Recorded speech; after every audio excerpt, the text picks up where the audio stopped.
Number 3, prioritize recovery, because your performance today depends on how well you've recovered since yesterday. One of the biggest misconceptions, beyond people just completely ignoring recovery, one of the biggest misconceptions I see inside fitness is that when people hear recovery, they think sleep. And while sleep is hugely important, and that's something we're going to talk about, it's not the only component.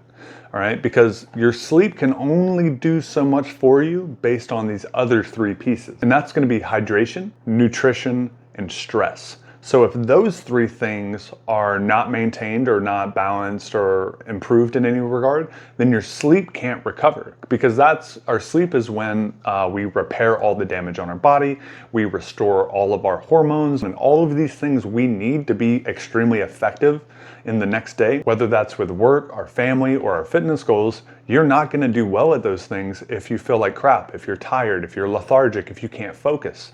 And that's decided by your recovery. But like I said, we need to make sure we're hydrated so that nutrients is getting moved throughout our body effectively. We need to make sure we're actually eating good food to put the nutrients in our body so that our body actually can repair and restore things.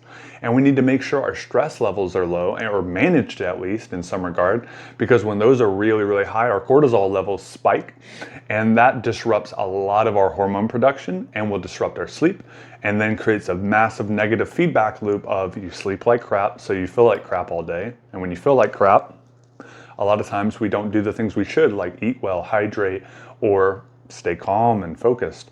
So it leads to more bad sleep, which worse recovery. And then we have this ongoing negative feedback loop of never making progress. We always feel like crap, so we don't want to do extra things. It derails us significantly. And so if I had to only pick one thing out of everything we talk about today for us to focus on, I would say recovery has to be up in the top 3. So if you know that this is somewhere you struggle, definitely start to prioritize it.